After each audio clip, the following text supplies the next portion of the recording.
दोस्तों नमस्कार। Colonel Ajay CEO Ajay astro money group first global astro finance digital channel से आपसे मुखातिब होता हूं। आज 23 मई सन 2023। दोस्तों अंतर्राष्ट्रीय बाज़ारों में कॉटन की तेज़ी दर्ज हुई, लेकिन भारतीय बाज़ारों में कॉटन के दाम अपेक्षित नहीं बढ़ गए। लेकिन इससे क्या नफ़ा हुआ, क्या नुकसान, जारी है पूरी रिपोर्ट।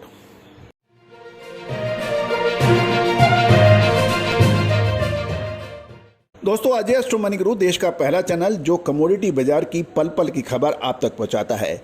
याद रखिए दोस्त, देश का पहला चैनल है जो चाहे तिलहन हो, दलहन हो, मसाला हो, कपास हो या फिर सोना चांदी, कच्चा तेल, भारतीय शेयर बाजार, इन सभी पर लगातार अपडेट और विश्लेषण देता है। आप हमारे चैनल पर नए हैं और अभी तक सब्सक्राइब नहीं किया है तो इसको सब्सक्राइब करना बिल्कुल ना भूलें।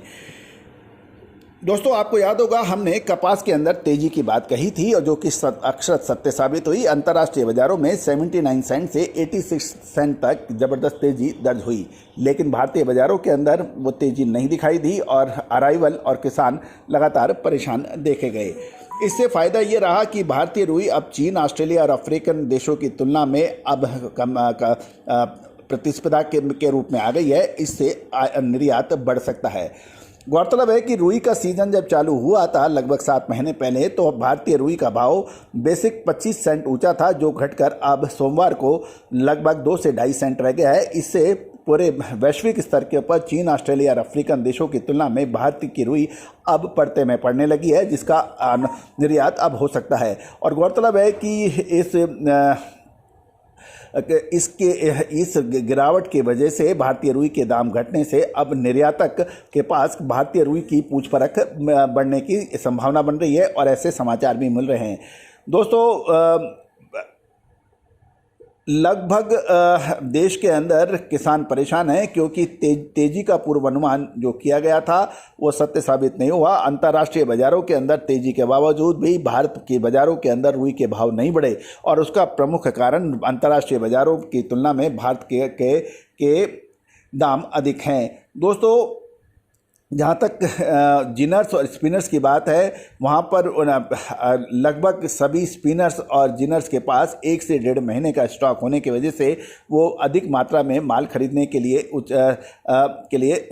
रुचि नहीं दिखा रहे हैं। जहाँ तक गुजरात की स्पिनिंग मिल्स का सवाल है, वहाँ पर प्रति खेड़ी 57,500 से 58,000 और महाराष्ट्र में रुई का भाव 56,000 से 56,500 प्रति कैंडी बताया जा रहा है।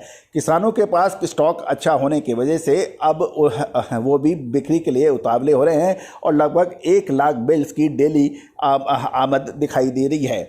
तो दोस्तों भारतीय रुई का बेसिक न्यूयॉर्क रुई की जो इंटरनेशनल मार्केट में है उसकी तुलना में लंबे समय के बाद लगभग 2.5 से 3% सेंट अब फर्क है, जिसके कारण मल्टीनेशनल कंपनियों की भारत से रुई खरीदने की रुचि बढ़ सकती है और मल्टीनेशनल कंपनियों के पास भारत से रुई खरीद कर अंतर्राष्ट्रीय बाजारों में वायदा हेज करने के लिए संभावना बन सकती है। अब भारतीय रुई का भाव अन्य देशों की तुलना में कंपेटेबल हो गया है और वहाँ से चीन, बांग्लादेश और वियतनाम से अब खरीदारी बढ़ सकती है। तो दोस्तों लेकिन रुई की बैलेंस शीट को भी समझना आवश्यक होता है। 1 अक्टूबर साल 2022 से 21/5/2023 के अंदर के जो बैलेंस शीट है उसको भी समझना जरूरी है। ये जो आंकड़े हैं वो लाख बेल्स के हिसाब से है। जो चालू वर्ष के अंदर जो ओपनिंग स्टॉक था वो 25 लाख बेल्स का था, जबकि पिछले साल समान अवधि में 60 लाख बेल्स था। यानी ओपनिंग स्टॉक पिछले साल की तुलना में काफ़ी कम था। इंपोर्ट पिछले साल 7.5 लाख बेल्स का हुआ था, इस बार बढ़कर 13 लाख बेल्स हुआ है। अराइवल जो पिछले साल तक 269 लाख बेल्स की थी, अब 249 लाख बेल की बताई जा रही है। कुल सप्लाई जो है पिछले साल 336.50 थी, अब 284.50 है, यानी सप्लाई काफ़ी कम है। जहाँ तक हम ये थे ओपनिंग स्टॉक, इंपोर्ट और अराइवल और कुल सप्लाई। अब हम बात करते हैं कंजम्पशन यानी खपत की। जहाँ तक खपत का सवाल है, पिछले साल इस समान अवधि में 229 लाख टन की खपत थी कंजम्पशन, जो इस बार घटकर मात्र 185 लाख बेल्स रही है। निर्यात की बात, जहाँ तक निर्यात का सवाल है, पिछले साल 39.25 लाख बेल्स हुई थी अब घटकर मात्र 11.50 लाख बेल्स रह गई है, जिसका लगातार अपडेट हम दे रहे हैं क्योंकि भारतीय रुई के भाव अंतर्राष्ट्रीय बाज़ारों में तेज़ होने की वजह से और डिफरेंस जो लगभग 25 सेंट का होने की वजह से बड़ा तकलीफ थी और इसी वजह से निर्यात बिल्कुल गिर गया है। कंजम्पशन के ऊपर बात करें तो 200 पिछले साल 268.25 थी, इस बार घटकर 296.50 है। एंडिंग स्टॉक पिछले साल 68.25 था, जो बढ़कर 88 हो गया है। अब सवाल ये है कि खपत पिछले साल 268.25 लाख बेल्स की थी, अभी तक ये 196, यानी कोई तरीका नहीं है, लगभग 70 लाख बेल्स का खपत कम है। इसके पास कोई जवाब नहीं है कि ये बेल्स का खपत क्यों हुई। क्या टेक्सटाइल एक्सपोर्ट बंद हुआ, कंजम्पशन कम हो गई, या क्या वजह रही? तो दोस्तों ये एक महत्वपूर्ण प्रश्न है, क्योंकि कॉटन के अंदर किसान हो या छोटे व्यापारी या फिर जिनर्स, स्पिनर्स और वीवर्स, ये सभी एक दूसरे से कनेक्टेड होते हैं।